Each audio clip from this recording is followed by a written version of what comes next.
De restaurante no Cruzeiro. Michael Leão, que susto, hein? Parece história repetida, né, Vitória? Mas aconteceu de novo. Essa mulher teve cerca de 20% do corpo queimado. E olha, não foi o único acidente envolvendo panela e fogo nesse final de semana. A gente traz para você também algumas dicas daqui a pouquinho. Polícia Civil vai fazer exames para saber se gato encontrado morto na UNB está contaminado com raiva. Vanessa Vitória. Por meio de nota, a Polícia Civil informou que aguarda o resultado das análises que foram feitas aí para identificar se realmente esse gato estava contaminado com a raiva. Ainda não há uma data para que esse resultado saia, mas daqui a pouco a gente traz informações e detalhes de como essas análises podem ajudar a identificar se o jovem, o homem de 18 anos que morreu aqui no DF, foi mesmo infectado ou não na Universidade de Brasília. É daqui a pouquinho, Vicky. Hoje é segunda-feira, 8 de agosto. Vamos começar a semana bem informados? O nosso jornal já está no ar.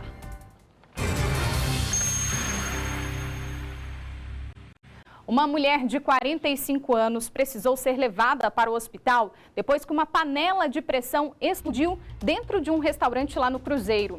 Nós vamos falar ao vivo agora com o repórter Michael Leão, que vai trazer mais detalhes desse caso pra gente. Michael, boa tarde. Tinha outras pessoas nesse restaurante no momento do acidente? Explica para todo mundo, por favor. Oi, Vitória, explico sim. Boa tarde para você, para todo mundo ligado no SBT Brasília. Só para você ter uma noção, isso tudo aconteceu em um restaurante no sábado por volta de 11h30 da manhã, ou seja, bem no horário do almoço, provavelmente aquela correria para o pessoal almoçar no sábado. Às vezes as pessoas preferem não comer em casa, vão para um restaurante, ou seja, era bem no horário de pico desse estabelecimento quando o acidente aconteceu. Como você bem disse, essa mulher teve cerca de 20% do corpo queimado. O corpo de bombeiros foi acionado, chegou no local e encontrou ela consciente, com queimaduras aqui na região do tórax, braço, mas felizmente sem risco de morte. Ela foi socorrida e levada para o Agarram. Ainda não se sabe as causas desse acidente, o que teria motivado, mas o que se sabe é que essa panela explodiu enquanto estava sendo preparado, enquanto estava acontecendo o cozimento do alimento lá nesse restaurante, perto da hora do almoço, como a gente disse, no movimento de pico, galera correndo para servir as pessoas. O Corpo de Bombeiros não tem muitos detalhes sobre como tudo aconteceu, apenas que essa mulher foi socorrida e, felizmente, sem risco de morte, segue bem, vai se recuperar agora dessas queimaduras. Mas esse acidente, Vitória, não foi o único no final de semana. Lá no Itapuã, uma outra mulher ficou ferida logo após abastecer um richô, que a gente chama, que é aqueles negocinhos que a gente coloca embaixo da panela, por exemplo, com álcool em gel, para manter a comida aquecida. E aí, segundo o Corpo de Bombeiros, essa mulher teria reabastecido esse equipamento com álcool líquido. Ela disse que não percebeu que o fogo estava aceso e quando virou o álcool, houve aquela explosão e acabou queimando mais de 30% do corpo dessa mulher. E aí, para trazer algumas dicas para você que está em casa, a gente veio até o Hospital das Panelas, aqui no Riacho Fundo, no Núcleo Bandeirante, justamente para trazer para você algumas formas que você pode tomar aí na sua casa para trazer mais segurança. Roberto Batata está aqui com a gente para dar algumas dicas, né, Batata? Para começar pela panela de pressão, muita coisa que a gente faz em casa, que às vezes acha que, olha, isso aqui resolve, não oferece risco, é onde a gente está colocando justamente a nossa situação. A gente está falando de uma panela que foi num restaurante, uma panela industrial, mas essa daqui, por exemplo, que a gente tem em casa, oferece os mesmos riscos que ela, só que em proporção um pouco menor, né? Boa tarde. Boa tarde. Na realidade, a gente fica até chateado comentar novamente sobre esse assunto, porque a panela de pressão, ela passa pelo Inmetro, pelo Instituto Inmetro, para poder ir para o supermercado para vender, tal. 90% dos acidentes com panelas de pressão é pelo mau uso da panela. A panela de pressão, você liga ela no fogo alto, quando começar a sair a pressão aqui na válvula de escape, tá te alertando para você baixar o fogo. Tem gente que pega e deixa 30 minutos no fogo alto. O que é que acontece? Isso força a panela. Os componentes da panela, eles estragam. Jamais você deve levar a panela numa pessoa que não seja especializada para consertar a panela, porque a pessoa vai botar uma peça que não é original também. Essa válvula de segurança aqui da panela, às vezes quando ela estoura, a pessoa vai tentar improvisar com um palito de fósforo ou com um pedaço de papel, não pode. Você tem que trazer a panela para a gente fazer a substituição com a peça original. Para quem tá em casa entender, Batata, ele falou que essa válvula, o Batata falou que estoura, essa válvula aqui, gente, que ela serve como uma válvula de segurança, não é que a sua panela explodiu. Quando ela identifica qualquer problema que está atrapalhando a vazão da pressão, essa válvula, que ela tem uma tampinha, ela cede para que a pressão vaze, não é isso, Batata? Isso, e jamais você deve substituir. Aqui no caso da válvula de escape, que é essa aqui que tem um peso que fica logo aqui em cima, você deve fazer isso toda semana, tirar essa válvula aqui e com um arame. Jamais você deve usar um palito de fósforo. Você vem aqui, ó, e limpa todos esses orifícios aqui com arame. Jamais você deve usar palito de fósforo. Porque se o palito quebra, entope. Isso. Observar o nível correto de água, você tem que encher a panela com alimento, com água e comida até o meio da panela. Nunca acima do meio? Não pode passar disso aqui, porque se você passar acima, você vai forçar a panela também. Às vezes ela não vai pegar pressão e vai vazar água em tudo e pode ocasionar também a explosão da panela. Batata, você falou no início, eu fiquei até espantado porque é uma coisa que eu costumo fazer. Quando eu coloco o alimento para cozinhar, eu começo no fogo alto, por exemplo. Quando eu vou cozinhar o feijão, eu até deixo ele lá por um tempo, vou fazer outras coisas. Então, começou no fogo alto, ele vai no fogo alto até terminar. Eu tô correndo perigo com isso? Você tem que botar no fogo alto até ela pegar a pressão. Quando você vê que já tá saindo a pressão aqui em cima, aí é hora de você baixar o fogo e obedecer o tempo de cada cozimento de alimento. Outro detalhe importantíssimo, todo mundo faz, é uma coisa errada. Quando você terminar de cozinhar a panela, jamais você deve levar ela para debaixo da água. Por que você não pode jogar a água em cima da panela?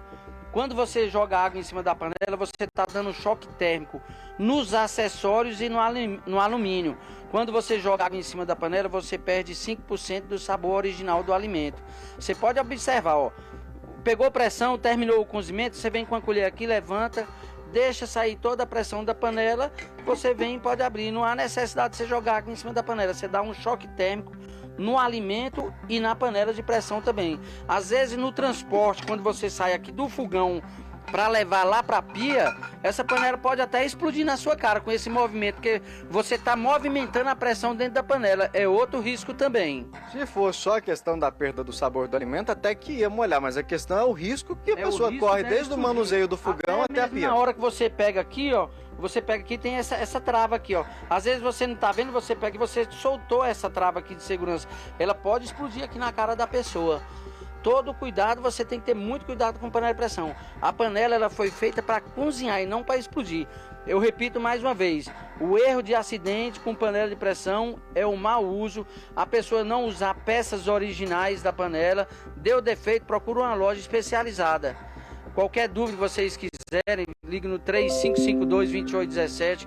Nós estamos aqui para orientar a dona de casa. Só a gente explicando aqui, Vitória, a gente não está dizendo que é, por exemplo, o caso que foi nesse restaurante, mas que na maioria dos outros acidentes, que inclusive, como Batata disse, não é a primeira vez que a gente mostra aqui no jornal, é uma história recorrente, é justamente por conta desses detalhezinhos. Às vezes a válvula que acabou soltando, a pessoa fez um paliativo. Inclusive, uma das vezes que a gente estava aqui, Vitória, a gente já chegou a encontrar no lugar dessa válvula que servia para proteger uma cola Durepox, aquelas massas que não iam, em hipótese alguma, conseguir sair daqui. Ou seja, essa panela se travasse aqui e explodir.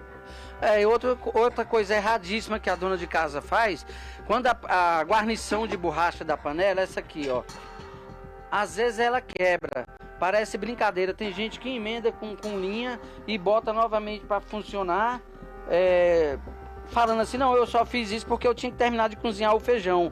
Mas esse pouco prazo que ela perdeu, pode vir a acontecer um acidente, a borracha quebrar onde ela emendou ali e a panela também explodir e danificar o fogão dela. Ou seja, é melhor você dar outro jeito de resolver como terminar o seu almoço do que fazer esse paliativo. Esse outro que a gente vai mostrar agora, que é o Richô, ele não é muito comum nas casas das pessoas, ele é mais utilizado, por exemplo, em restaurantes, buffets, essas coisas, mas foi onde aconteceu o acidente também no fim de semana. Maicon, como que esse equipamento funciona? Essa parte aqui, Vitória, funciona como se fosse a boca do fogão, para manter a panela acesa.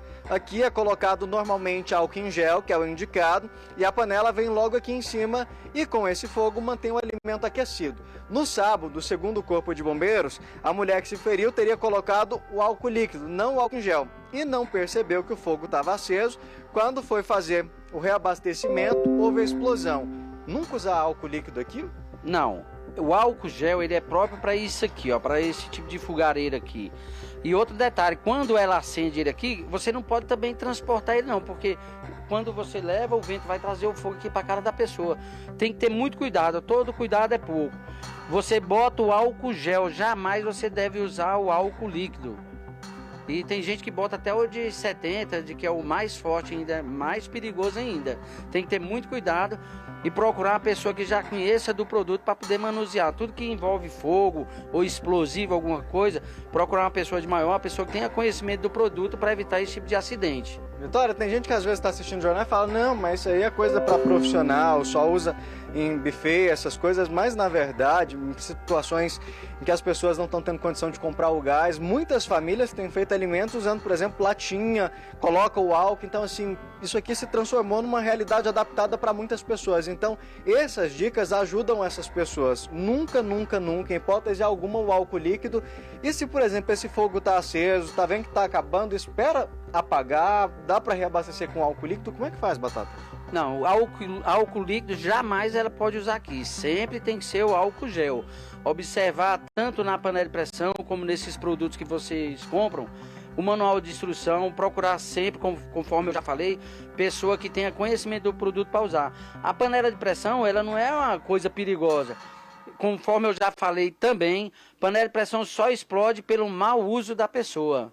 Observar, toda vez que você comprar uma panela de pressão, você lê lá no manual de instrução. Quando você contratar uma pessoa para trabalhar na sua residência, uma ajudante, uma diarista, procurar se informar com ela se ela sabe usar a panela de pressão. Se ela não souber, você pegar um manual de instrução e orientar ela para evitar também dar acidente, né? Que às vezes parece simples e eu agora, por exemplo, achei que eu dominava minha panela de pressão, colocava o feijão lá para cozinhar, deixava no fogo alto, já descobri que é errado. Ou seja, às vezes a gente tem que realmente ler o manual de instruções, porque pensa, não, é só mais uma panela, uma situação normal, já sei como é que funciona, mas na verdade não é bem isso. E obedecer também, que vem constando no manual de instrução, o tempo para cada produto, cada alimento que você for colocar, tem 15 minutos, 20 minutos, 30 minutos. Cada alimento tem seu tempo dentro da panela de pressão, isso é importante ver também.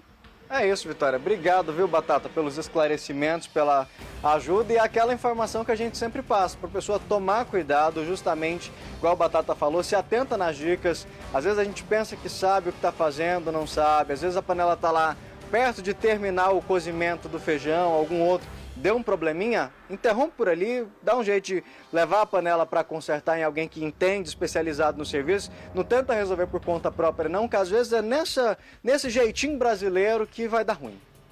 É verdade, Michael, e nunca colocar, eu aprendi aí agora com Batata, a panela na pia embaixo d'água para retirar a pressão, né? O Batata deu uma aula aí pra gente, agradeça todas as informações e obrigada também, Michael. Fica aí o alerta, gente, mexer com fogo, com panela de pressão, não é brincadeira, todo cuidado é pouco. Valeu, Michael. Agora vamos falar de saúde no Distrito Federal, né? 2 alunos da Universidade de Brasília relataram que tiveram contato com pessoas contaminadas pela varíola dos macacos. Por e-mail e aplicativo de mensagem, os alunos receberam orientações de prevenção ao vírus. Foi quase as mesmas da Covid-19, né? Uso de máscara, distanciamento social, álcool em gel. Victor é estudante do 2º semestre do curso de audiovisual, turma que não teve as aulas presenciais suspensas. O estudante disse que a possibilidade de casos de varíola dos macacos no campus preocupa, mas que ainda não afetou diretamente a rotina acadêmica. Não mudou não. A gente conversa mais coisa do curso e tudo mais, mas sempre fala um pouco dessas doenças, da mesma forma que a gente fala um pouco do corona. A reitoria da Universidade de Brasília determinou que casos suspeitos devem permanecer afastados das atividades e seguir rigorosamente as orientações das autoridades de saúde. Até esta sexta-feira, a Secretaria de Saúde do Distrito Federal somou 38 casos confirmados, 37 homens e uma mulher. Todos têm entre 20 e 59 anos. Outras 97 suspeitas estão em apuração. A gente recomenda, né, que as pessoas que estejam com vesículas, com bolhas, né, elas procurem um serviço de saúde para poder verificar se é um caso suspeito de monkeypox. Em todo o Brasil, são 1.721 casos de varíola dos macacos. 3 em cada 4 foram detectados em São Paulo.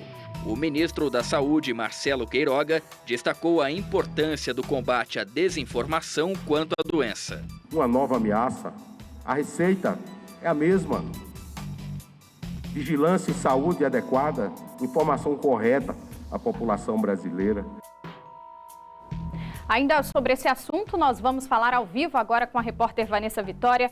VV, por causa desses alunos, que tiveram contato com pessoas contaminadas pela varíola dos macacos, a UNB suspendeu as aulas em 2 disciplinas da Faculdade de Comunicação na semana passada. Qual é a situação neste momento? Já sabemos se esses estudantes também estão com a doença? Boa tarde. Olá, Vicky, boa tarde para você, boa tarde para todo mundo. Então, o que acontece? Foi uma medida aí de precaução da própria Faculdade de Comunicação que decidiu interromper na semana passada, ali na quinta-feira, não teve aula presencial, apenas aula online. Por quê? Porque esses 2 alunos de turmas diferentes teriam tido contato com pessoas infectadas. E aí o que está acontecendo com eles? Eles estão sendo monitorados, não estão frequentando as aulas. Mas aí a própria reitoria da universidade entendeu que não haveria necessidade dessa suspensão apenas por essa questão, de casos suspeitos de contato, já que não foram alunos infectados, e sim alunos que tiveram contato e que eles já estão afastados e sendo monitorados. Então a aula presencial está de volta normal, todo mundo estudando direitinho, nada de aula online e seguem as medidas de segurança. Essa é a orientação da UNB, que as pessoas usem máscara e que, claro, se tiverem contato com alguém infectado ou que apresente sintomas semelhantes, que comunique à universidade para que essa pessoa, sim, ela seja afastada, mas por enquanto nada de aula online por causa de contato com pessoas infectadas com a varíola, não. E VV, agora um outro assunto, mas também ali pela UNB, neste fim de semana, peritos do Instituto de Criminalística recolheram um gato morto nas proximidades ali do campus Darcy Ribeiro. O animal pode ser a chave para desvendar se o jovem de 18 anos que morreu de raiva humana foi infectado na Universidade de Brasília. Essa é a suspeita da família. Agora, o corpo desse gato vai passar por análise, é isso mesmo? Sim, Vicky. Inclusive, a Polícia Civil já emitiu nota, informando que ainda não tem resultado dessa análise, não tem um prazo para sair também, já que essa análise foi feita pelo Instituto de Criminalística. E lá no local mesmo, onde o corpo desse gato foi localizado, os próprios peritos ali, os agentes da polícia, fizeram várias análises, tiraram várias fotos. E aí a gente fica até com uma certa curiosidade, Vicky, com relação ao prazo. Porque o que acontece? Esse homem, esse jovem de 18 anos, ele morreu no dia 30 de julho. Ele foi internado ele passou mais de 30 dias internado. Ele tinha tido contato com a gatinha adotada dele em maio, ele foi arranhado ali por volta do dia 15 de maio. Então a gente fica com dúvida com relação aos prazos, porque existe aí algo estabelecido com relação ao prazo de morte desse animal. Quando o animal ele apresenta sintomas de raiva, ele morre rapidamente, alguns dias depois.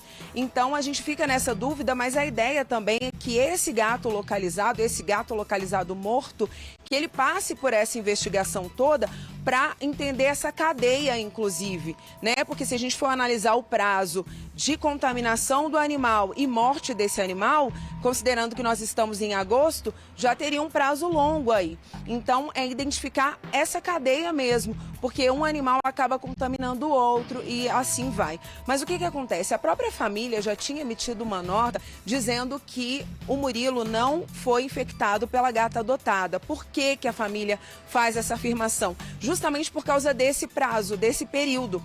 A gata, ela foi monitorada depois que ele, começou a manifestar os sintomas, por mais vários dias, foram 24 dias de monitoramento. E ela tá bem, tá saudável, não aconteceu nada com ela. Então eles entendem, pela lógica, que se fosse essa gatinha, ela teria morrido já.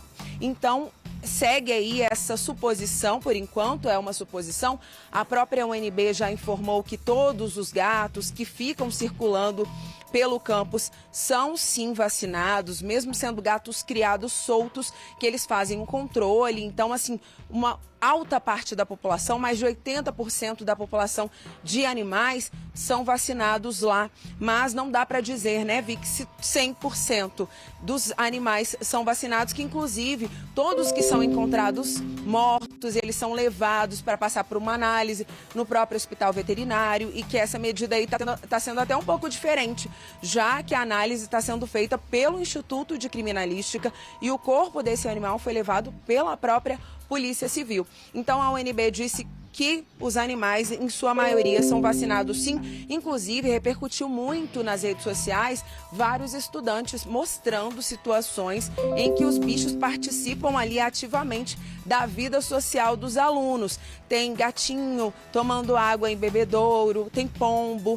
tem também os gatinhos, os bichinhos assistindo aula junto com os alunos. Então, vários alunos falaram que é comum e é frequente. Inclusive, também teve, Vicky, uma situação aí que disse que o rapaz de 18 anos, ele se deparou com um gatinho que estava muito estranho, com um olhar distante, estava meio desengonçado e que teria sido, nessa conversa, ele teria tido com a própria família e que a família teria dito que sim, que teria sido um animal lá, levando em conta a gata da família estando saudável, o fato dele ter morrido e o fato dele ter tido contato com um animal que estava com um olhar distante e com aparentemente com algo estranho, algo errado. Ele teria tido contato. Então o ponto é esse, Vicky, aguardar mesmo essa análise, sair o resultado disso para poder identificar se realmente teve algum tipo de contaminação ali pela Universidade de Brasília. Por enquanto a gente aguarda a conclusão da Polícia Civil do Instituto de Criminalística. Eu volto com você.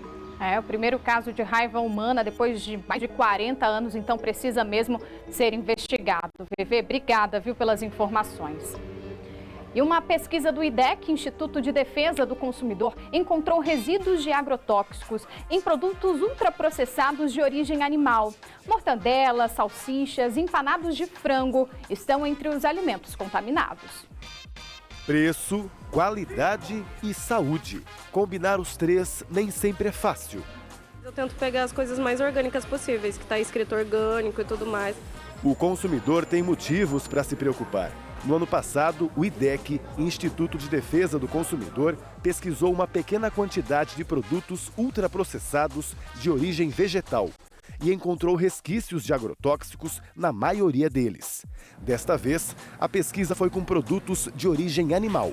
A gente está falando de animais que muitas vezes consomem ração, que podem estar com resíduos de agrotóxicos. A partir disso, esse resíduo se acumula no corpo dos animais e fica ainda presente quando vão para as prateleiras do supermercado.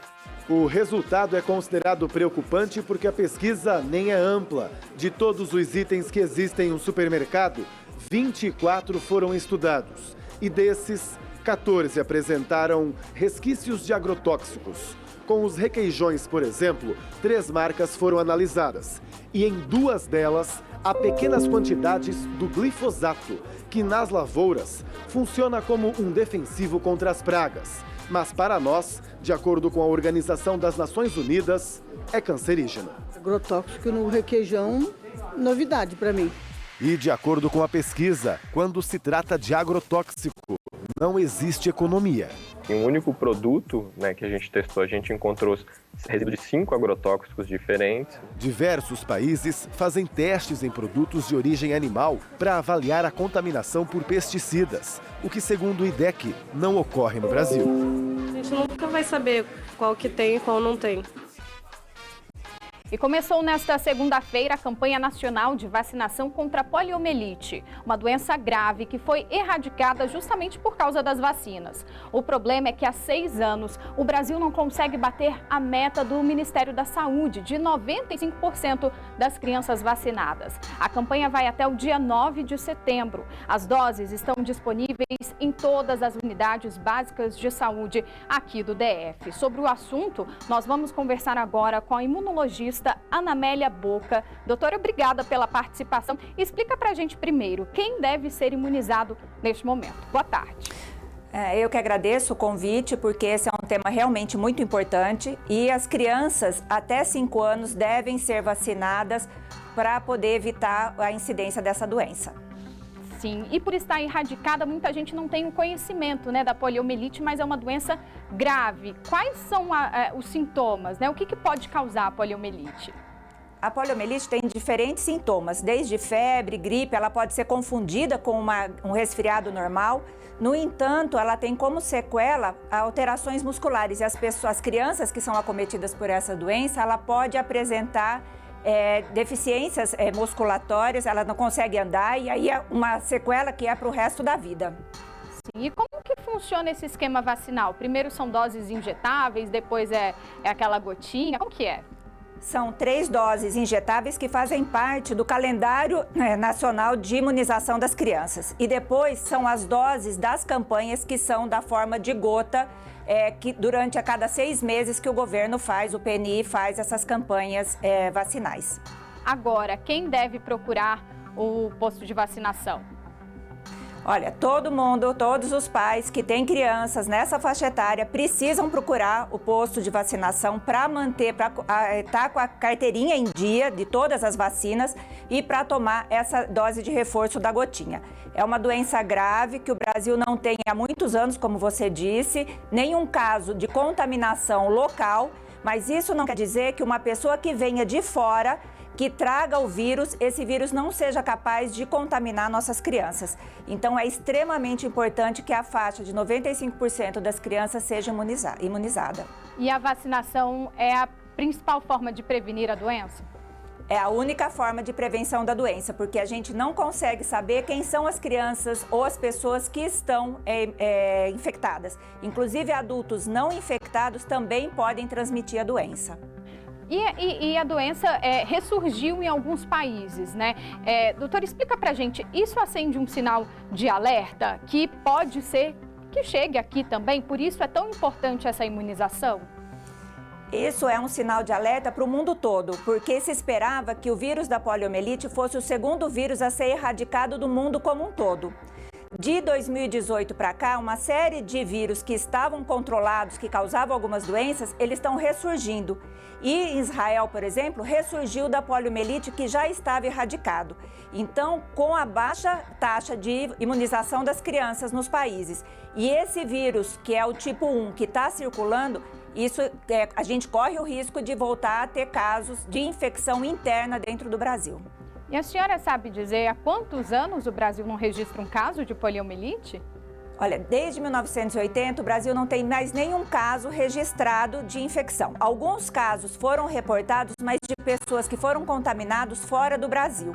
O Brasil já recebeu vários documentos dizendo que nós estamos livres do vírus tipo 1 da poliomielite. Mas isso não quer dizer que a gente não possa ter novamente novos surtos, porque nós também estávamos livres do vírus do sarampo e desde 2018 a gente está com surtos regionais desse vírus. E a gente pode ter também da poliomielite. Como a senhora disse, né, começa ali como se fosse uma gripe e depois pode chegar até a paralisia, né?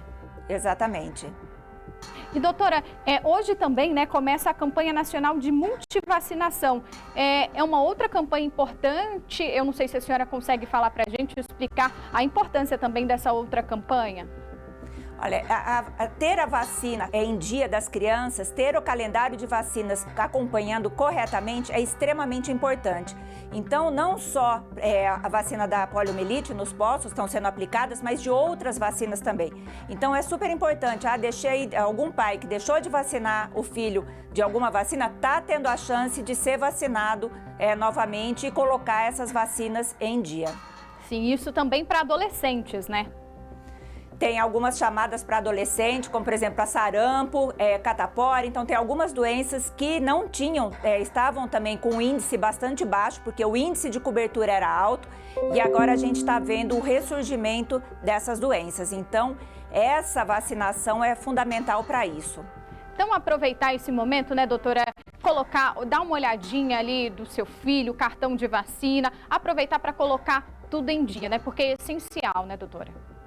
É fundamental. Inclusive, a vacina da gripe, a gente não atingiu a quantidade que a gente estava esperando, que o Ministério da Saúde estava esperando. Então, é importante que a gente olhe para todas essas vacinas, porque elas é quem fazem o bloqueio da transmissão da doença. Doutora Ana Amélia, muito obrigada pelas informações, por todos os esclarecimentos. Fica aí o nosso recado, né? Vacina da poliomielite, as vacinas já estão nos postos de vacinação aqui do Distrito Federal. Então procure, porque é muito importante, como a doutora reforçou aqui. Obrigada, doutora, pela participação. Eu que agradeço. Vamos voltar ao noticiário. Uma mulher de 22 anos morreu depois de levar um tiro no rosto. O disparo foi dado, acredite, por um amigo do namorado dela. Foi depois de uma discussão na estrutural no último sábado. Ela foi internada, mas infelizmente morreu nesse domingo. As informações com Juliana Soares. De acordo com testemunhas, Andresa Farias bebia com o namorado quando um amigo dele chegou ao local e, após uma discussão, o suspeito atirou na cabeça de Andresa e fugiu. Quando os bombeiros chegaram, encontraram a mulher caída no chão, com um ferimento no rosto e sangramento no ouvido. O crime foi na quadra 4 da estrutural, perto do restaurante comunitário da região. Os militares chegaram a fazer os primeiros socorros. Depois, ela foi levada para o hospital de base do DF, mas não resistiu. Andresa morreu nesse domingo por volta de 5 horas da manhã. E ainda sobre esse assunto, nós vamos falar ao vivo agora com a repórter Kátia Gomes, porque o suspeito de ter cometido esse crime ainda não foi encontrado pela polícia. Kátia, boa tarde. Esse homem, então, continua foragido, né? A polícia não tem nem pista sobre ele? Oi, Vitória. Boa tarde para você, boa tarde para todo mundo. Ele continua foragido, sim. A polícia foi até a casa do suspeito e encontrou a residência praticamente vazia, né? Segundo a polícia, essa discussão teria sido ali sábado de manhã. Isso porque a vítima, Andresa Farias, de 22 anos, ela estava comemorando o aniversário dela na sexta-feira à noite, começou a comemorar, estava bebendo com o namorado na porta da casa. E aí, em um determinado momento, o suspeito chegou, começou a conversar ali com a vítima e também com o namorado dela, e a Andresa teria pedido emprestada a moto, né, para esse autor.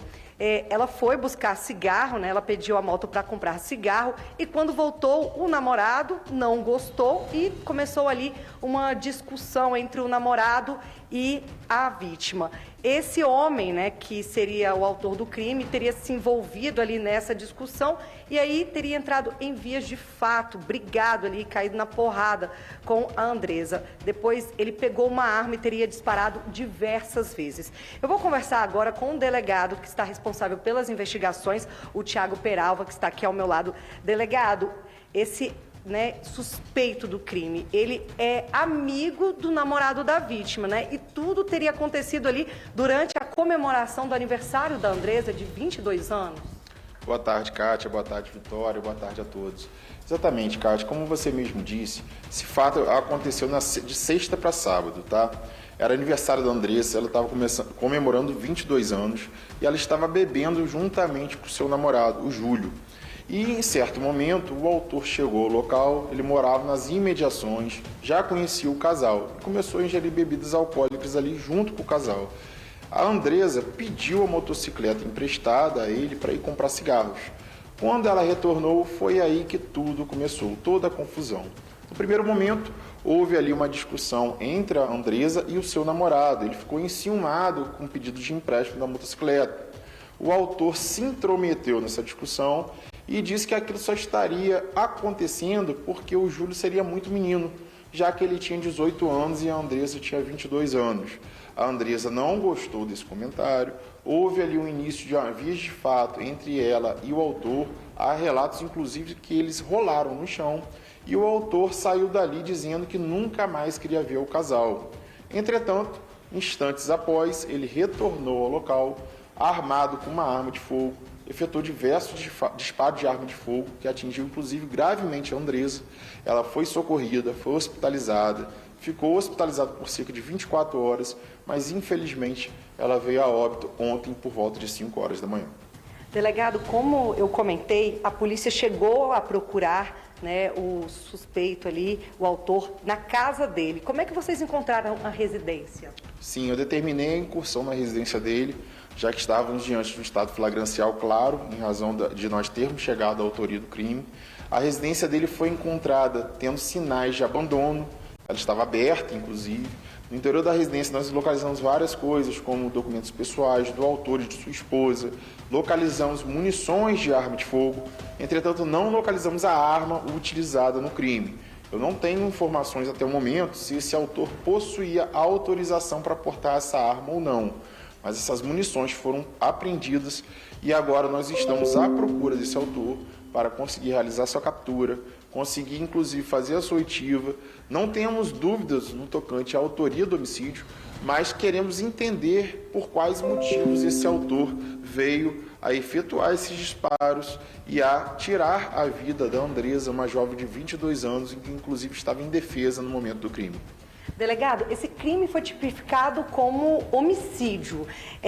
Até o momento não existe suspeita de ter sido um feminicídio, né? A polícia também vai investigar a fundo se existia ali alguma relação entre os dois, né? Se realmente foi algum outro motivo que levou ele a cometer esse crime tão cruel. Kátia, o feminicídio, na verdade, ele é uma qualificadora do homicídio. Tem a sua nomenclatura de feminicídio por se tratar de crime praticado em face da mulher. Mas, entre outras hipóteses, só ocorre um homicídio quando o autor mata a vítima pelo fato dela por si só ser mulher, a motivação é essa, ou então tem uma relação íntima de afeto, uma relação de parentesco, entre outras possibilidades. No que nós apuramos até o momento, a motivação do crime praticado por esse indivíduo de 40 anos foi um motivo fútil, que não se enquadraria nesse primeiro momento, até então, no crime do homicídio qualificado pelo fato da vítima ser mulher, que é a nomenclatura do feminicídio. Nós vamos continuar coletando mais informações. Se ao final da investigação nós descobrirmos que havia por trás disso uma relação desse autor com a vítima, que até então era desconhecida, aí sim nós poderíamos alterar a princípio essa tipificação para o crime de feminicídio. Até porque, né, delegado, o autor, que é o Romberg dos Santos, de 40 anos, né, inclusive a polícia pede ajuda para quem tiver informação sobre o paradeiro dele. Coincidência ou não, ele é do Maranhão e a Andresa Farias, de 22 anos, que foi morta, também é do Maranhão, né? Mas, por enquanto, vocês não têm informação de que eles já se conheciam lá do Maranhão? Kátia, nós não temos informações que apontem que eles já se conheciam antes de morarem aqui na Estrutural. As informações que nós temos é que eles se conheciam, tanto o casal, a Andresa e o Júlio César, quanto o autor do crime, ali das imediações da residência onde ambos habitavam. Se eles tinham algum grau de parentesco, ou algum grau de amizade, ou até algum vínculo amoroso anterior do Estado do Maranhão, nós não temos essa informação. Delegado, e testemunhas dizem que, inclusive, o próprio namorado disse em um relato em uma rede social que ela tem uma filha. Aparentemente, essa menina não mora com ela, mora no Maranhão. A polícia tem informação sobre essa filha? Então, Kátia, esse fato dela possuir uma filha ou não, até o momento não é objeto da investigação. No local do crime e através de conversas também com o namorado, até então a gente desconhecia esse fato relacionado à filha. Recebi informações informais que apontavam essa publicação na rede social. Mas como não faz parte do objeto da investigação, já que o objeto da investigação é descobrir quem matou a Andresa, que nós já descobrimos, e qual foi a motivação que levou esse autor a matar a Andresa, que a princípio nós já temos uma primeira linha de investigação e a filha não faz parte dessa investigação em si, nós nesse primeiro momento não nos preocupamos em descobrir se a Andresa realmente tem uma filha ou não, já que isso não faz parte da investigação policial.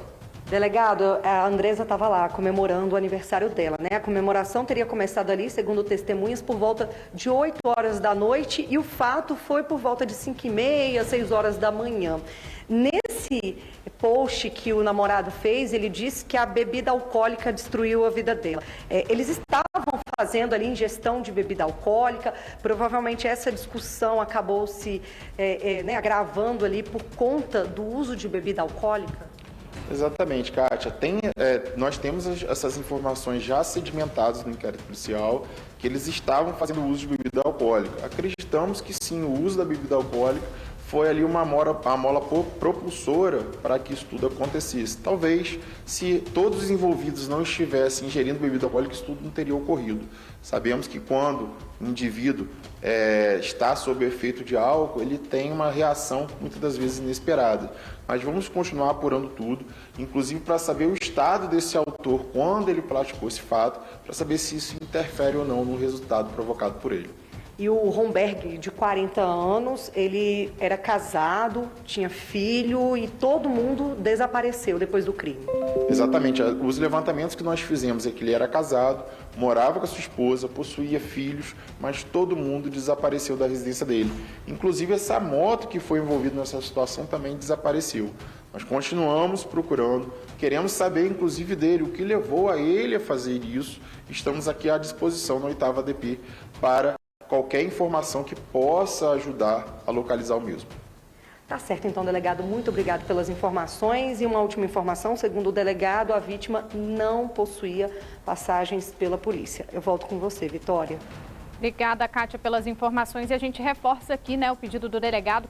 Quem tiver qualquer informação, liga no 197 da Polícia Civil. Tá aí a imagem do homem, né, o autor desse homicídio. Quem tiver, então, qualquer informação, ligue no 197, não precisa se identificar, ou se não, como o delegado disse, procura lá a 8ª Delegacia de Polícia.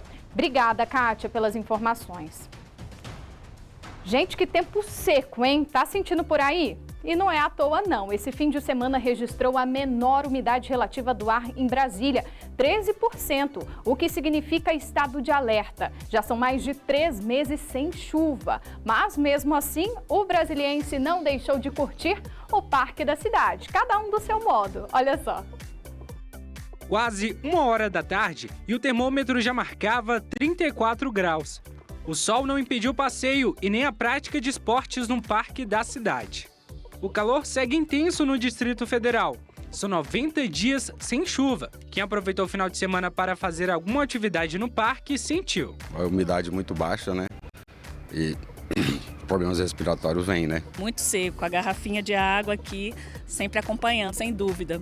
Vou já tomar uma ducha aqui no vestiário para dar uma refrescada. A gente falou, não, meio-dia não tá tão assim por conta do vento e tudo mais, mas a gente tá de protetor de qualquer forma. Nesse sábado, o DF registrou a umidade relativa do ar mais baixa do ano, 13%. De acordo com o IMET, há possibilidade de chuva entre os dias 10 e 11 deste mês. Enquanto a chuva não chega, o jeito é se hidratar. Acabamos de tomar uma água de coco nesse parque fantástico nosso e uma melancia maravilhosa de tão doce que estava.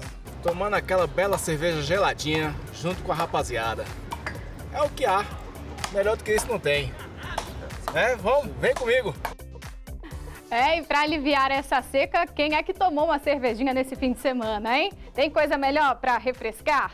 E deixa eu contar para vocês, nesse ano o Brasil bateu recorde de vendas em cerveja, segundo um levantamento da Euromonitor, que faz pesquisas globais. Foram comercializados 14 bilhões e 300 milhões de litros da bebida. E o que tem feito cada vez mais sucesso é a cerveja artesanal. A gente preparou uma reportagem mostrando como funciona a produção. Olha só que bacana! Vai um copinho de cerveja aí? Nada melhor que tomar um bom gole gelado depois de um dia de trabalho ou depois do almoço, né? Comer um bom petisco, uma boa entrada, uma cerveja mais encorpada. Eu gosto de tomar mais aos fins de semana, né, onde eu estou livre. As cervejas são queridinhas dos brasileiros. O país é o 3º maior produtor do mundo. Fica atrás apenas da China e dos Estados Unidos. De acordo com a Abracerva, aqui no DF, 11 fábricas produzem as geladinhas artesanais. São 200 mil litros da bebida por mês. Uma das fábricas é a de Marcelo, em São Sebastião. Há 4 anos, ele começou a produzir a bebida. Hoje, oferece 15 tipos. Desde as cervejas mais leves, né, mais tradicionais, até cervejas mais complexas.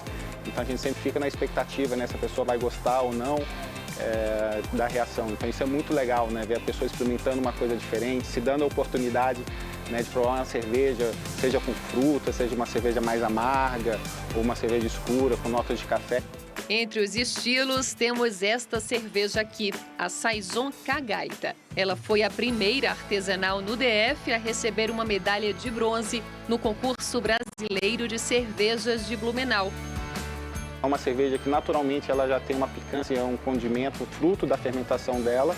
E a gente trouxe a Cagaita, que é uma fruta típica do Cerrado, pouco conhecida, já que ela não tem valor comercial. E se quiser beber para acompanhar algum prato, o mestre cervejeiro tem sugestão. Nossa sugestão é uma brusqueta de linguiça Blumenau com pimenta biquinho, então ela vai trazer essa condimentação, é uma linguiça fermentada também, então bastante saborosa. Já a Pérola do Cerrado é para quem não curte muito um amargor. Ela é uma cerveja coringa que ela combina bem com muitos pratos de comida tradicional, da comida de boteco. Então aqui a gente está fazendo a sugestão do bolinho de feijoada e a coxinha de joelho. Para quem gosta das amargas, tem um terceiro estilo, Punk. É uma IPA com 8% de teor alcoólico, um teor de amargor bem mais forte. Então é uma cerveja realmente mais intensa, que para harmonizar precisa de um prato que realmente tenha mais personalidade também, né? Aqui a gente está sugerindo uma pimenta recheada, então ela está muito saborosa, uma cerveja que tem essa capacidade de harmonizar para que elas fiquem bem legais juntas. Mas nem sempre as cervejas artesanais são fabricadas para comercialização. Neumann produz na casa dele mesmo cerca de 100 litros por mês da bebida. Tudo para ele, para a família e para os amigos. Aqui, com uma cervejinha gelada, a diversão é garantida. Neumann vem de uma família de cervejeiros e decidiu unir a tradição ao gosto pela bebida. Começou a produção caseira há 4 anos. Eu sempre amei cerveja, sempre gostei muito de degustar a cerveja e através de alguns amigos que foram me ensinando, me colocando nesse grupo de cervejeiro caseiro. O processo tem início com o grão de malte, que ele coloca nesta panela cervejeira com água. Tudo é cozido e depois de 5 horas teremos o mosto, uma mistura açucarada que vai receber fermento. E após 7 dias de fermentação, surge a cerveja. Fazer cerveja a pessoa tem que gostar muito, mas assim, tem que ser criterioso, tem que cuidar direitinho, analisar, ver, pesquisar. É uma ciência que você não para de aprender nunca.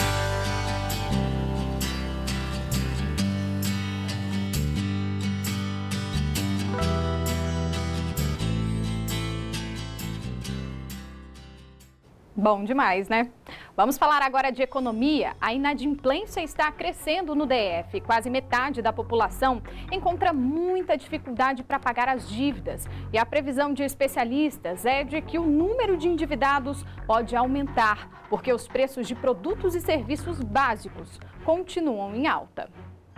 Só tentando tirar leite de pedra para beber mais do que essa quantidade no café da manhã, o litro do branquinho está nas alturas.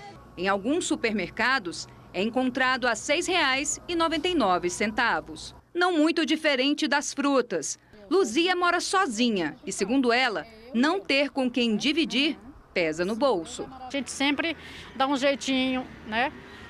Corta alguma coisa dali, corta outra dali e a gente vai vivendo. Seu Ivantino está driblando as altas com muita pesquisa e sem estoque em casa. A gente procura sempre os preços melhores nos mercados, vai de um em outro, vê as placas, né, onde está mais barato e é assim que a gente vai levando. E não é para menos. O Índice Nacional de Preços ao Consumidor Amplo, o IPCA, aponta que o leite longa-vida teve alta de 17,79%. A manteiga e o queijo, um pouco mais de 5%. Outro aumento significativo foi o das frutas, 6,15%. Nesse supermercado, o quilo do mamão chegou a R$ 9,99. E se alimentar está difícil, imagina para quem ainda está devendo no mercado. Essa é a realidade da Ana Cláudia. A motorista de aplicativo ficou 3 semanas sem trabalhar e está passando por apertos. Vai acumular dívida, né? Para mim vai ser uma bola de neve. Vai ser difícil eu recuperar. Eu trabalho em média 14, 15, às vezes até 16 horas. Para mim recuperar essas horas, vai demorar. Ana Cláudia se inclui na estatística da pesquisa divulgada pelo Serasa. Mais de 1 milhão de moradores de Brasília está devendo alguém. E a dívida, em média, gira em torno de R$6 mil por pessoa. A inadimplência não é porque as pessoas se superendividaram ou porque está tendo, digamos, um excesso de superendividamento, as pessoas se endividaram além da conta. Não, são dívidas normais, né? Só que numa situação econômica anormal, as dívidas normais começam a não ser pagas. Em Dia dos Pais chegando e para não ficar endividado, o segredo para comprar um belo presente está na pesquisa de preços. Sem muito dinheiro para gastar, mas com gratidão de sobra. Foi assim que Sérgio escolheu o presente. A gente tem que dar valor enquanto está vivo. Pai herói nunca deixou faltar nada, nem para mim, nem para meus irmãos. Reconhecimento foi o motivo mais citado para a ida às compras por quase metade dos entrevistados na pesquisa feita pela Confederação Nacional de Dirigentes Lojistas e o Serviço de Proteção ao Crédito. Mais de 100 milhões de brasileiros devem movimentar 24 bilhões de reais em compras para o Dia dos Pais neste ano. Mas o estudo destaca também o aumento de pessoas no grupo de quem não vai comprar presente. E entre os que vão comprar, pesquisar bastante é questão de necessidade para quase 80%. Para a maioria, os produtos estão mais caros em relação ao ano passado. Roupas estão no topo da lista de mais da metade dos consumidores. Muitas pessoas querem dar apenas uma lembrancinha e optam por uma t-shirt mais básica. Depois vem perfumes e cosméticos, calçados e acessórios. A compra por sites e aplicativos aparece como principal opção. Lojas de shopping em segundo lugar. O pagamento, principalmente à vista. E a comemoração deve ser em casa ou, no máximo, na casa do pai. O alerta vai para 24% dos entrevistados que assumiram gastar mais do que podem. Tem até quem deixe de pagar contas para comprar o presente. O país está vivendo uma dificuldade e não é hora de você se endividar para comprar presentes. Aumento de juros, alta do dólar, o desemprego que está caindo muito devagar. O valor médio dos gastos será de R$ 236, que não vale para o Leonardo. Sem limites para homenagear quem tanto admira. Hoje eu sou extremamente grato porque muito jovem conquistei muitas coisas e tudo isso eu sei que foi por conta do esforço do meu pai. Os pagamentos aprovados na chamada PEC dos benefícios começam nesta semana. Entre eles estão reajustes do Auxílio Brasil e do Vale Gás, além dos vouchers para caminhoneiros e taxistas. Desempregada, Maria do Socorro diz que os R$ 600 do Auxílio Brasil por mês vão fazer a diferença no orçamento familiar. É um dinheiro que vai me ajudar muito, pois sou mãe solteira com filho pequeno. O taxista Valdinê espera receber R$ 1.000 por mês e diz que o dinheiro vai ajudar na troca do carro que ele usa para trabalhar. Eu vou ter umas despesas agora no início desse mês, que é com o desemplacamento do meu veículo, né, que termina a vida útil dele. Então já quero usar esse dinheiro para isso. Os benefícios começam a ser pagos na próxima semana. Auxílio Brasil, Vale Gás e voucher para caminhoneiros a partir do dia 9. Já os recursos para taxistas no dia 16. Os valores vão ser creditados diretamente nas contas dos beneficiários na Caixa Econômica Federal. A estimativa do governo é que 26 milhões de brasileiros recebam algum pagamento. Os benefícios estão previstos na PEC aprovada no Congresso Nacional em julho, com o apoio de governistas e de parte da oposição. O impacto estimado nas contas públicas é de 41 bilhões de reais. A vice-presidente de governo da Caixa lembra que os pagamentos dos benefícios temporários e dos valores reajustados do Auxílio Brasil e do Vale Gás estão garantidos somente até dezembro, o que requer consciência nos gastos. São recursos que vão entrar na economia em que a gente orienta sempre que o beneficiário use para pagar as suas dívidas e para investir na melhoria da sua qualidade de vida e principalmente para empreender, para conseguir que esse recurso traga mais benefícios para a sua família. Caminhoneiro há 6 anos, Igor diz que o voucher de R$1.000 vai ajudar na alimentação na estrada. Vai ser importante, porque a gente, além do óleo diesel, além do caminhão, tem que sobreviver, tem que comer, né? Quem tira dinheiro ou bens de uma pessoa com a promessa de um relacionamento amoroso está cometendo crime de estelionato sentimental. É o que prevê o projeto de lei aprovado na Câmara e que segue agora para o Senado. A lei vai tentar proteger mulheres como esta, que não quer ser identificada. Ela teve um prejuízo de R$26 mil durante um relacionamento de 2 anos com um homem de 30 anos que se apresentava como policial. O caso está sendo investigado. No início era ele que investia, né? Aí depois começou com o cartão bloqueado, que a minha conta está bloqueada 70% judicialmente, mas logo vai desbloquear. Mas só que ele não pedia dinheiro. Ele julgava, eu tenho que pagar isso, e a gente ia e soltava o dinheiro. Outras mulheres já procuraram a Polícia Civil do Distrito Federal para denunciar o mesmo homem que nega os golpes. Uma das vítimas teria perdido R$90 mil.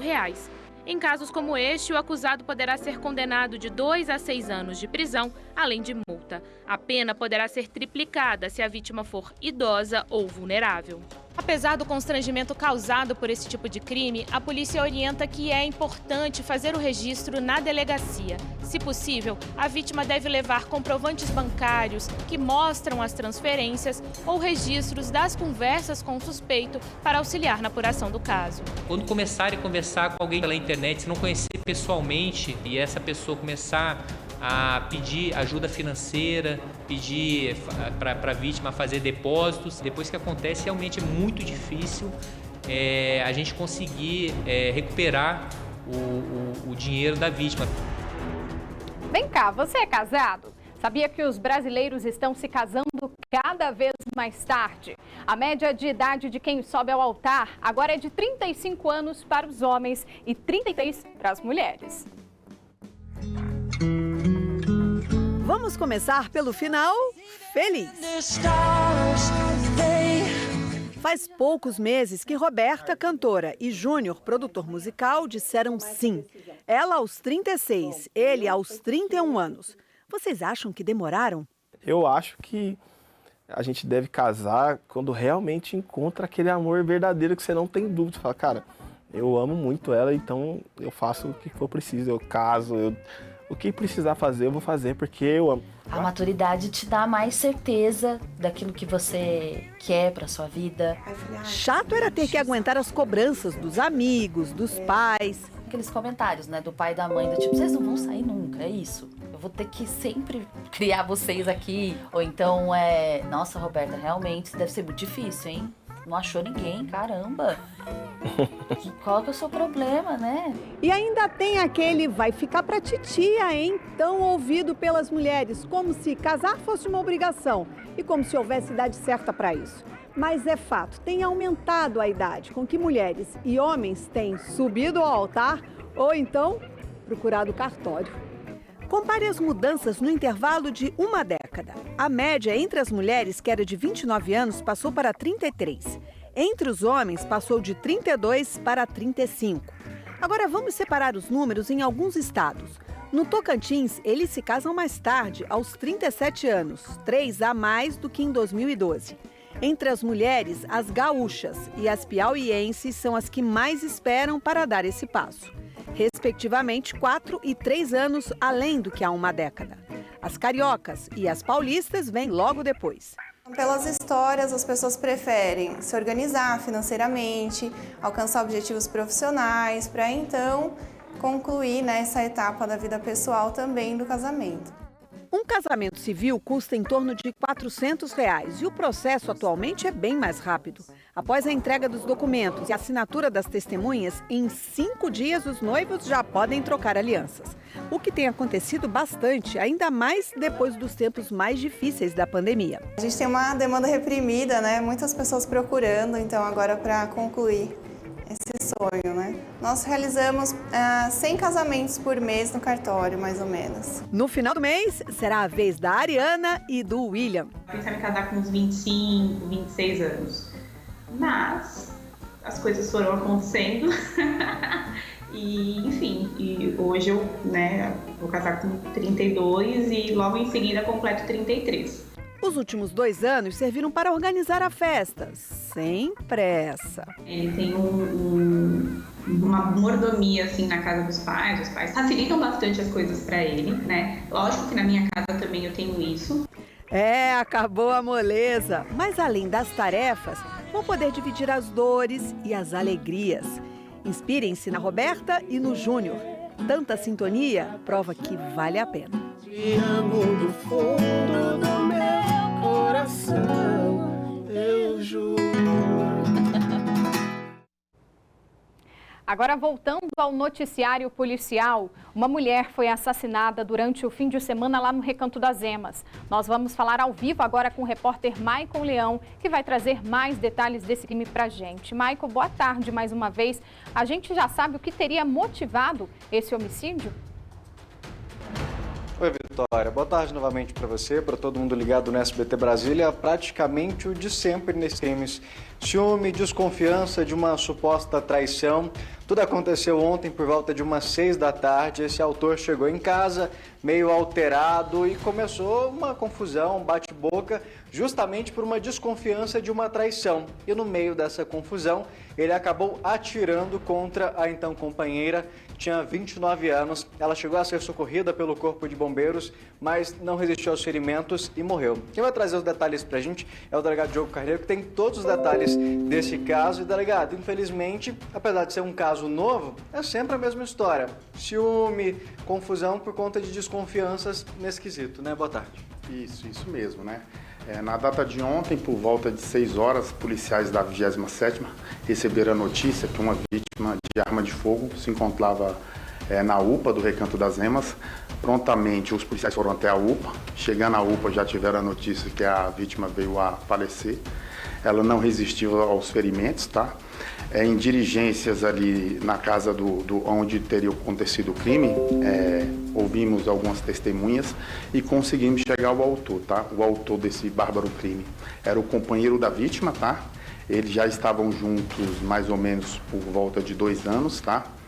O companheiro da vítima é uma pessoa muito violenta, ele já tem passagem por tráfico de drogas, roubo, homicídio, desacato, ameaça. Ele estava em prisão domiciliar, ele tinha sido preso agora por volta de 1 mês e meio, tá? Em relação a porte ilegal de arma de fogo de uso restrito, tá? Ele teria sido preso por nós com a arma .40, com a numeração raspada. Ele foi para a audiência de custódia, na audiência de custódia ele foi solto, tá? Ele estava usando tornozeleira eletrônica. Durante o crime ele teria deferido possivelmente 2 disparos na vítima, tá? Na região das costas. Após os disparos, ele teria rompido a sua tornozeleira e se evadido do local. Tá? Vitória, a Deisilene Santos tinha 8 filhos, 29 anos. Como o delegado disse, eles já estavam juntos até pouco mais de 2 anos. Inclusive, doutor, já existiu um histórico de violência entre esse casal? Isso. Conforme relatos aqui de testemunhas, eles viviam brigando, xingamentos, com agressões, com ameaças. Então, na verdade, não era uma relação um pouco tranquila, não. Era uma relação violenta. Ou seja, aquela história que a gente sempre fala, que não é do dia para a noite, sempre tem histórico. Mais um detalhe que chama a atenção, principalmente falando de histórico, é o histórico desse autor. Com mais de 10 passagens pela polícia, como o delegado falou agora há pouco, há cerca de 1 mês ele tinha sido preso, inclusive pelos policiais aqui da 27ª, mas passou pela audiência de custódia e foi liberado? Isso. Aí ele passou pela audiência de custódia e foi liberado com tornozeleira eletrônica. Esse equipamento poderia ajudar agora na captura dele depois do crime, mas depois de atirar contra a companheira, ele conseguiu arrancar a tornozeleira? Isso mesmo, ele não é besta, né? Na hora de ele ter cometido o crime, ele rompeu a tornozeleira eletrônica e fugiu. Agora ele encontra-se procurado da justiça, tá? A equipe está a campo aí para tentar prender esse autor aí e com fé em Deus ele vai cumprir vai ser preso e vai cumprir a pena aí. Se condenado, ele poderá pegar a pena de até 30 anos de prisão. É o que a gente, claro, toda a sociedade espera, Vitória, justamente que esse homem agora, depois de ser preso, que ele fique preso, que não fique com esse serviço que a gente fica mostrando sempre de enxugar gelo, porque a polícia vai lá, prende, e aí passa na audiência de custódia, vai solto novamente. Delegado, sabe se ele teria feito algum uso de drogas, alguma coisa nesse quesito? Porque a informação que tem é que ele teria chegado na casa transtornado, falando que ela tinha traído ele. Isso, posteriormente a isso, a polícia militar chegou aí na residência, tá? E na residência dele foi encontrado mais uma arma de fogo, tá? E drogas, uma substância avermelhada, possivelmente maconha, tá? Os relatos das testemunhas alegam que também ele teria usado droga, por isso que ele estaria transtornado. Apesar dela ter 8 filhos, nenhum com ele, alguma dessas crianças presenciaram esse crime? Não, a informação que nós temos não foi que nenhuma dessas crianças presenciaram. Quem presenciou foram as irmãs do autor. E depois de cometer o crime, como o senhor já disse, ele acabou fugindo, está foragido. Atualmente ele encontra-se foragido.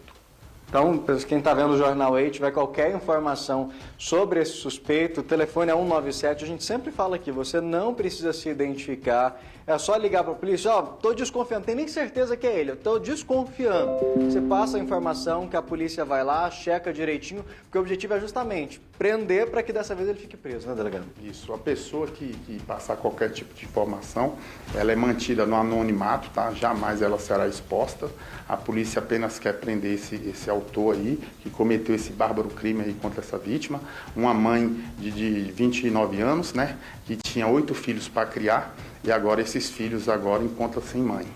Exatamente. Delegado, obrigado pela participação do senhor no SBT Brasília. E Vitória, assim, a gente ressalta aquele mesmo ponto de sempre quando a gente trata desses casos de feminicídio, em que acontecem brigas entre os companheiros, relacionamentos, às vezes, igual a gente está falando, de 2 anos, já tinham um histórico.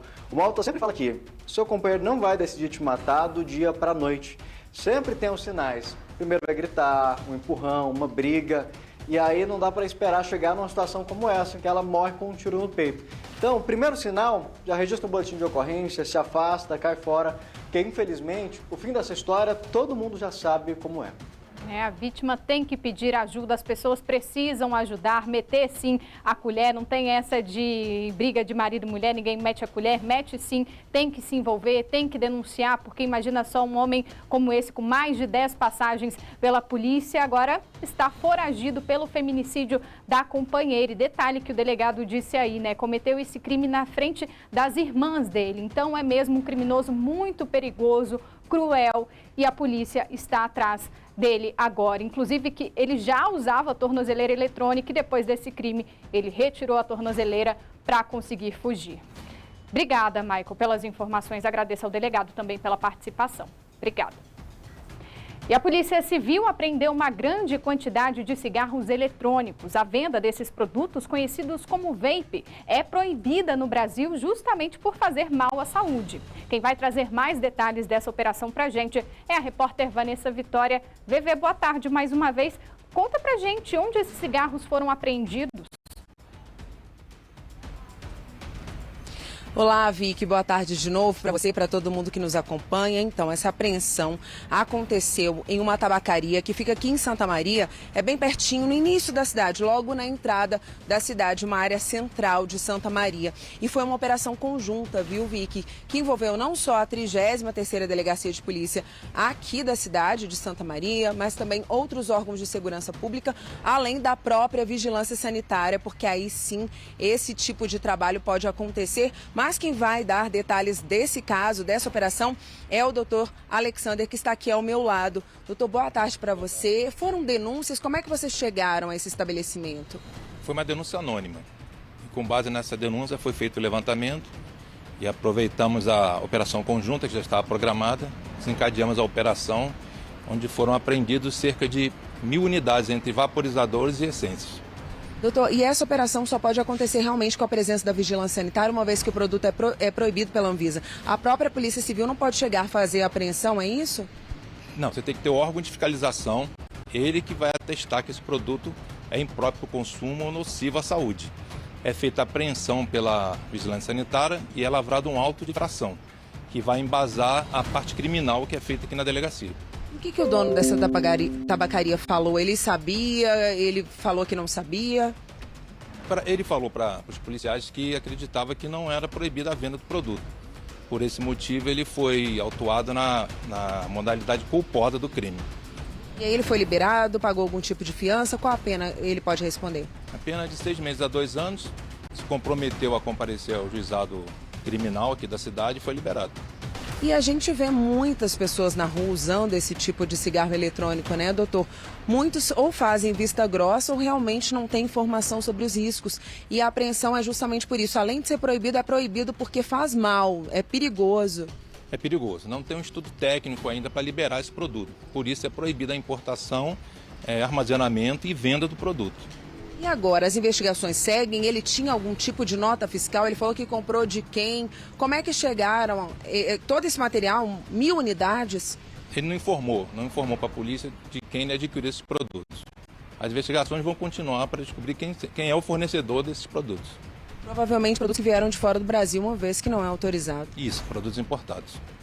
Então, muito obrigada, viu? Então, as investigações, Vicky, como o delegado disse, elas seguem em função, né, de que esse material, esses 1.000 unidades não chegaram da noite para o dia ali sem um fornecedor na tabacaria. Como ele informou, ele foi liberado, se comprometeu a prestar aí tudo o que for necessário, comparecer judicialmente. E um ponto que a gente faz é um alerta, que mesmo que você, usuário aí desse tipo de produto, encontre em uma loja, você fala, não, mas vende bem ali do lado da minha casa, não, vende bem ali. Não é bem assim, é um produto que não é autorizado, é totalmente tóxico, é totalmente nocivo, faz muito mal à saúde. Então fica um alerta aí diante dessa apreensão, dessa operação conjunta que aconteceu aqui, encabeçada pela 33ª Delegacia de Polícia, fica um alerta para todo mundo no Distrito Federal com relação aos riscos, ao perigo, tanto para os comerciantes que vendem esse tipo de produto, né, que se conscientizem, quanto as pessoas que usam e falam, não tem problema nenhum. Até porque não tem aquele cheiro forte que dá uma dor de cabeça na gente, que às vezes você passa do lado de um fumante e logo você sente aquele cheiro e já fala, não, deu dor de cabeça. Tem uns que tem essência, que tem um cheirinho bom, então isso acaba confundindo e fazendo com que as pessoas estejam aí inalando esse tipo de fumaça totalmente tóxica, achando que não estão fazendo tão mal. Então, além do mal à saúde, atenção, é crime.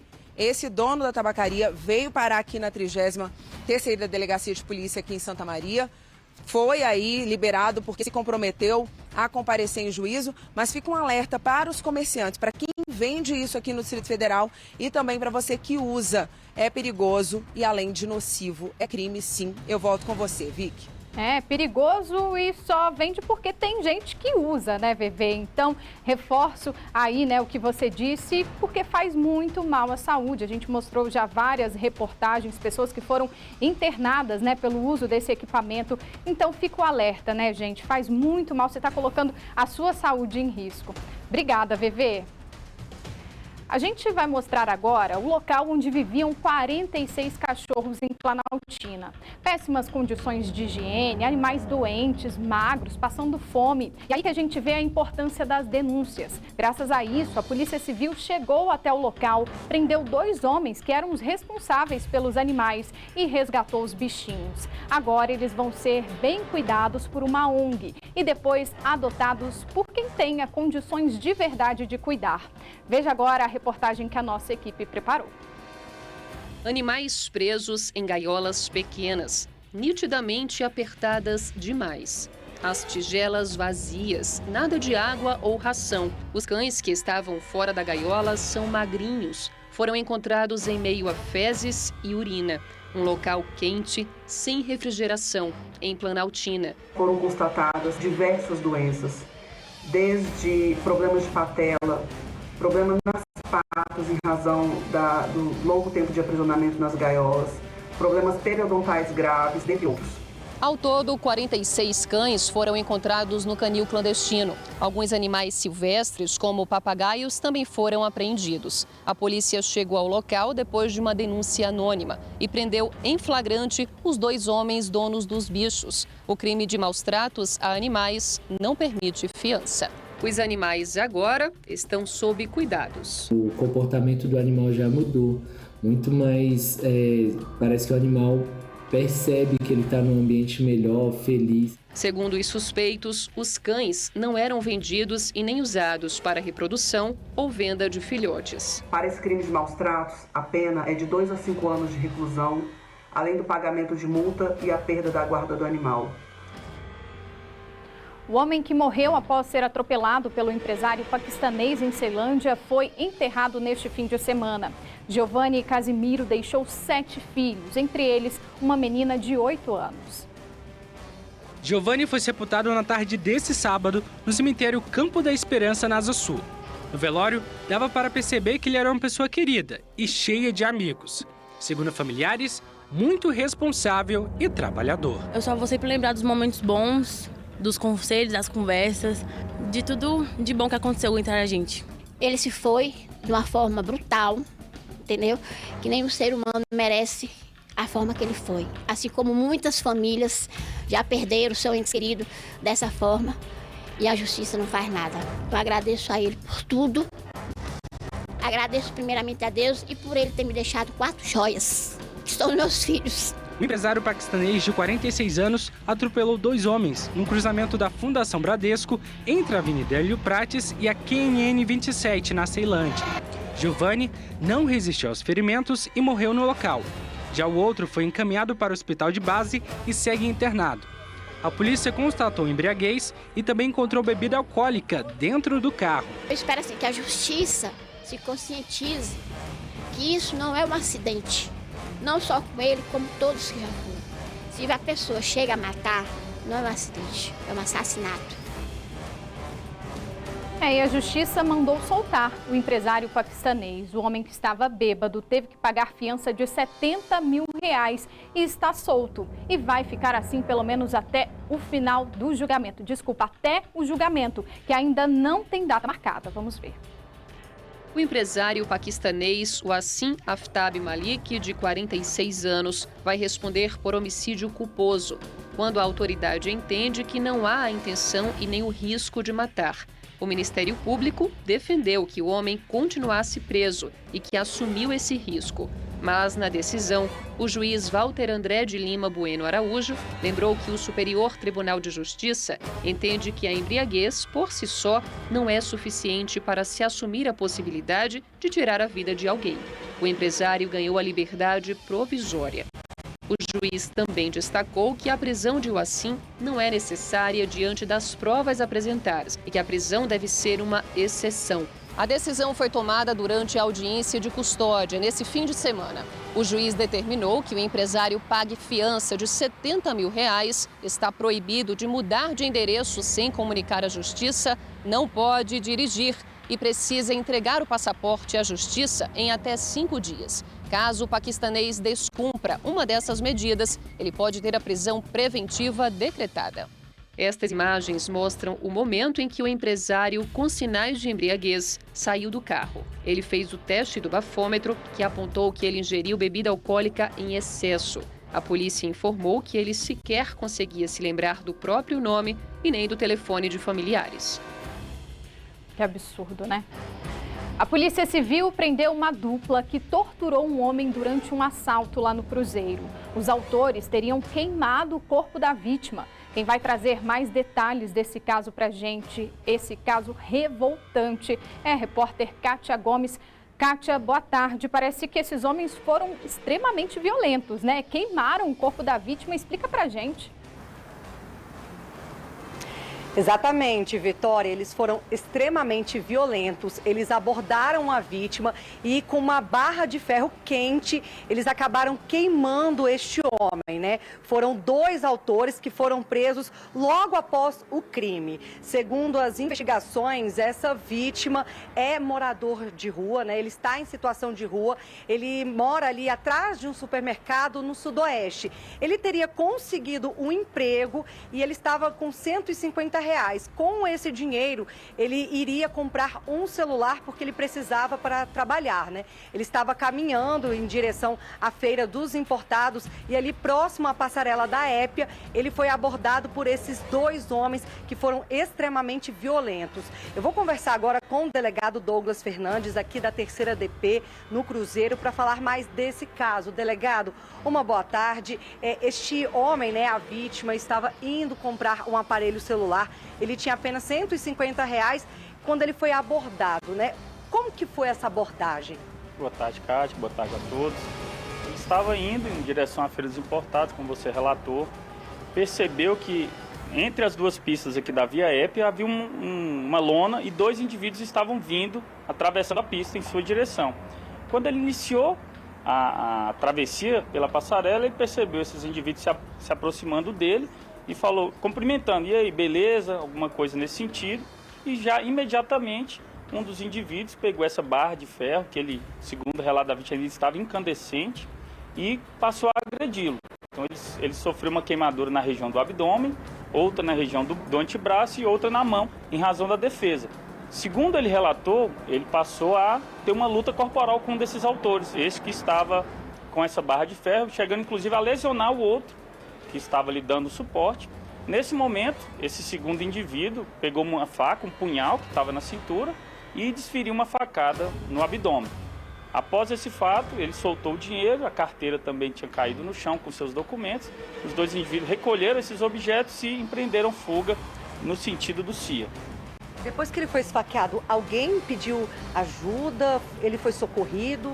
Ele conseguiu correr até um bar que existe aqui nas proximidades.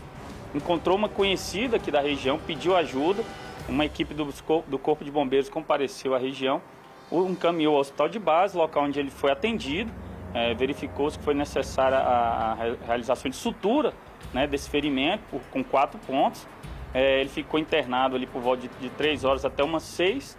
Nesse momento, nosso plantão aqui da 3ª Delegacia de Polícia tomou conhecimento dos fatos, foi até o hospital, conseguiu entrevistá-lo.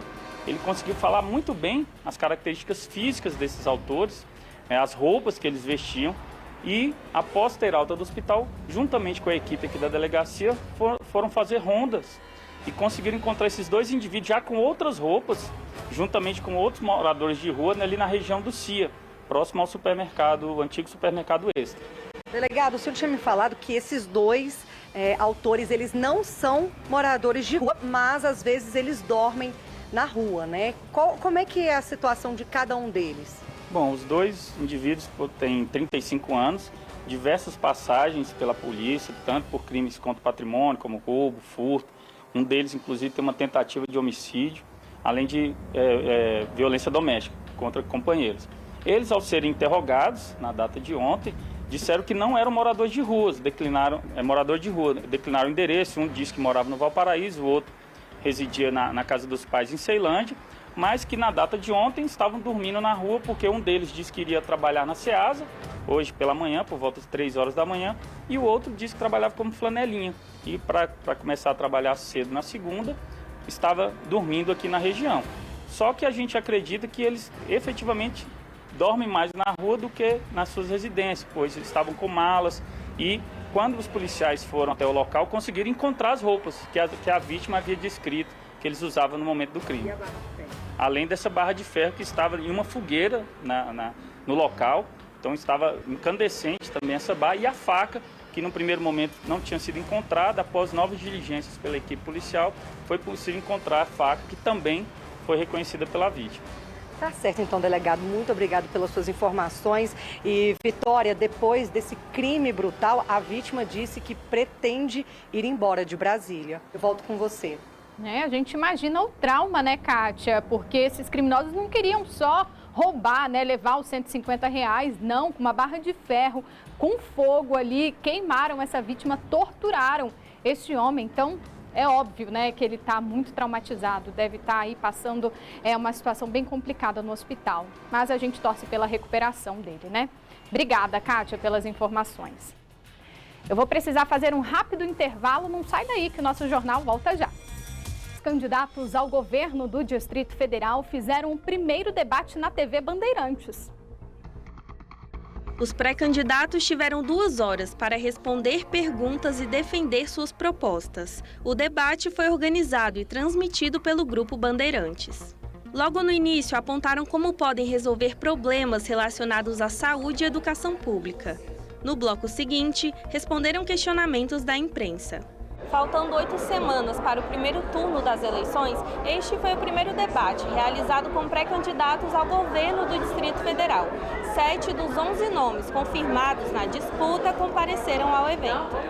Os participantes tiveram a oportunidade de fazer perguntas para outros pré-candidatos e rebater suas respostas. Leandro Graz, do Partido Verde, criticou a privatização de estatais. Ibanez Rocha, atual governador, disse que quer dar continuidade ao programa Prato Cheio. No quinto e último bloco, cada pré-candidato teve 2 minutos para apresentar suas metas de governo. Mesmo que o prazo para realizar convenções tenha encerrado, os partidos têm até o dia 15 de agosto para registrar as candidaturas na Justiça Eleitoral. Aqui no SBT, o debate entre candidatos ao GDF está marcado para o dia 17 de setembro. Se houver segundo turno, um outro encontro será realizado no dia 15 de outubro. E um vai e vem danado. O Supremo Tribunal Federal decidiu que o ex-governador José Roberto Arruda pode sim concorrer às eleições de outubro. Uma liminar do STJ proibia Arruda de concorrer devido a condenações por improbidade administrativa. Mas agora o ministro Nunes Marques, do STF, restabeleceu os direitos políticos de Arruda. Na decisão, um dos principais motivos apontados pelo ministro é que está em curso no plenário o julgamento da nova lei de improbidade administrativa, que, a depender do resultado, pode beneficiar o ex-governador. Caso a lei não passe, Arruda perde novamente o direito a se candidatar. José Roberto Arruda pretende se candidatar a deputado federal pelo PL. E a Polícia Civil prendeu um homem suspeito de incendiar uma viatura em frente a uma delegacia em Sobradinho 2. Olha como ficou a viatura. O veículo estava estacionado em frente à DP quando foi incendiado. O crime foi por volta de 5h30 da manhã deste domingo. Rapidamente, policiais que estavam no plantão perceberam as chamas e correram para apagar o fogo. Pouco tempo depois, o suspeito foi preso. As investigações e diligências com vistas à identificação e prisão do infrator iniciaram-se imediatamente. Horas depois, o criminoso fora identificado e preso, ainda em situação de flagrante, pelas equipes da 35ª DP. A Divisão de Operações Especiais, bem como o Instituto de Identificação da Polícia Civil, contribuíram com as investigações. Inclusive, colheram-se digitais deixadas pelo criminoso. O motivo para colocar fogo na viatura seria desgosto com o trabalho da polícia na região.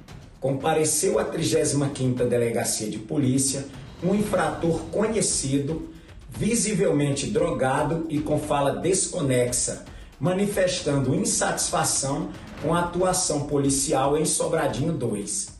Referido indivíduo desacatou a equipe policial ali presente e desentendeu-se com outro infrator. Em seguida, retirou-se, fazendo ameaças à instituição policial. E mais de 100 mil metros quadrados da Floresta Nacional pegaram fogo neste fim de semana. Isso equivale a mais de 16 campos de futebol. Os bombeiros passaram a manhã toda desse domingo no local para o combate às chamas. Eles estiveram na Floresta Nacional 2 vezes no fim de semana. O maior prejuízo foi no sábado. Quase 100 mil metros quadrados da mata foi atingida. No domingo, mais de 1.250 metros quadrados. Por causa da cortina de fumaça, o trânsito lá na DF-001 ficou prejudicado. E um homem morreu neste fim de semana depois de ser atropelado em Ceilândia. O motorista fugiu sem prestar socorro. O acidente foi no cruzamento da Avenida Elmo Cerejo com a pista nova, que dá acesso a Samambaia. Quando os bombeiros chegaram ao local, o homem já estava sem vida. Ainda de acordo com o Corpo de Bombeiros, testemunhas disseram que a vítima foi atropelada por um caminhão. O motorista e o veículo não foram encontrados. Agora vem cá, sabe aquela história de que bicho do mato que se esconde e não gosta de aparecer? Pois é, a gente foi conhecer um lugar aqui pertinho do DF, onde os bichos aparecem sim e ficam bem à vontade em frente às câmeras. Tem anta, macaco, tamanduá e até onça pintada. Eu já conheci esse projeto de longe, agora eu fui ver de pertinho e falo logo, é sensacional, olha só. O filhote nas costas da mamãe parece posar para foto. O lobo-guará dá uma abaixadinha para marcar o território. Em seguida vem a onça, fazendo o mesmo.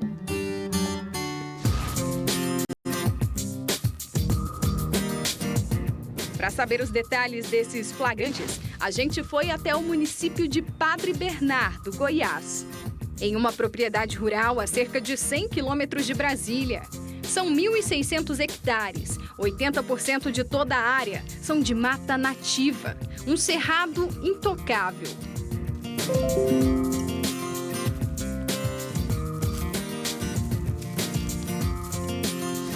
Na beira do açude, rastros de animais que passam por aqui. É difícil saber a espécie olhando apenas as pegadas. Pesquisadores fazem moldes de gesso para tentar identificar os bichos. Eles não sabem, mas também estão sendo gravados. 12 equipamentos como este foram instalados em pontos estratégicos. O mecanismo não dispara aquele flash de câmera comum, então não incomoda nem assusta os bichos. O sensor só é ativado quando detecta movimento em frente à lente. Em 8 meses de trabalho, o projeto Orelha de Onça, em parceria com a organização social Coletivo Boca da Mata, já flagrou mais de 30 espécies de animais. Tamanduá-bandeira, anta, onça parda e até onça pintada, o maior felino das Américas, ameaçada de extinção. Existiam depoimentos, avistamentos, mas o registro em si ainda era algo inédito para muitas espécies, como por exemplo a própria onça pintada, que ainda não havia sido documentada em foto ou vídeo aqui na região, né? Então a gente ficou muito feliz porque, principalmente se tratando de carnívoros, de predadores como a onça pintada, a onça parda que a gente está registrando aqui, isso indica que muitas outras espécies estão coexistindo com uma qualidade ambiental suficiente para todas elas, né? À noite, a bicharada fica ainda mais à vontade. O lobo-guará, como você já viu no início da reportagem, não faz cerimônia para marcar território. A onça parda também fica bem tranquila nessa hora. Boa parte dos carnívoros tem esse hábito mais noturno, crepuscular, né, que é ali o entardecer, quando está anoitecendo ou quando está amanhecendo. Geralmente são as etapas do dia que eles estão mais ativos.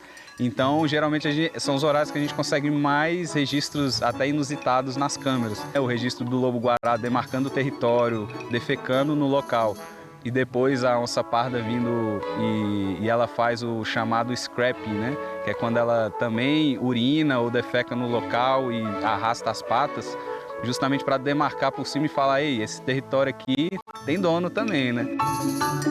O local é refúgio de grandes predadores e o dono da propriedade sabe que manter a fauna preservada não coloca em risco a área produtiva. Eu nunca escutei um caso de ataque de onça. Não sei, o pessoal da orelha de onça deve saber de alguma coisa, mas aqui na região nunca houve um ataque de onça. Exatamente porque eles têm onde ficar. A onça tem aonde, cada um no seu quadrado, né? Ela não precisa se aproximar lá para obter alimento, ela tem tudo aqui. Cada flagrante registrado, os pesquisadores comemoram. Aí, Olha o cervo, velho. Olha o filhote. Olha a olhada. Que lindeza. Imagens como a do macaquinho bugio nas costas da mãe. Olha. A gente ama isso aqui, né? A gente luta pela preservação do cerrado, a gente luta pela preservação da fauna. Então, assim, toda vez que a gente encontra, por mais que seja o mínimo mamífero possível, dos maiores aos menores, é sempre uma alegria, né? Porque é um indicativo de qualidade. Então, isso, de fato, é muito gratificante. Ricardo não imaginava ter tantos habitantes nativos por aqui. Uma surpresa que fez o fazendeiro traçar novos planos para a propriedade. Por causa disso, eu já estou desenvolvendo um projeto aqui de ampliar o que era pasto para retornar à mata nativa, né? E, inclusive, meu sonho é transformar essa propriedade aqui inteira numa grande reserva ecológica, entendeu?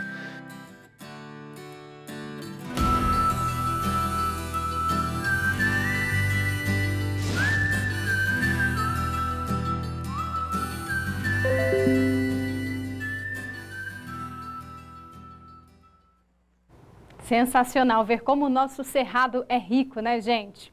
Bom, nós ficamos por aqui, mas antes de encerrar, eu queria agradecer pela companhia, pelo carinho nos últimos dias. Amanhã o Felipe Malta está de volta e eu volto para a reportagem. Aproveita então e me segue lá nas redes sociais. Meu Instagram é @vitoria.melo__, tá aparecendo aí na tela.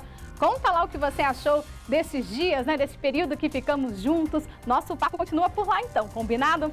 Até a próxima, pessoal. Fica agora com SBT Esportes. Tchau!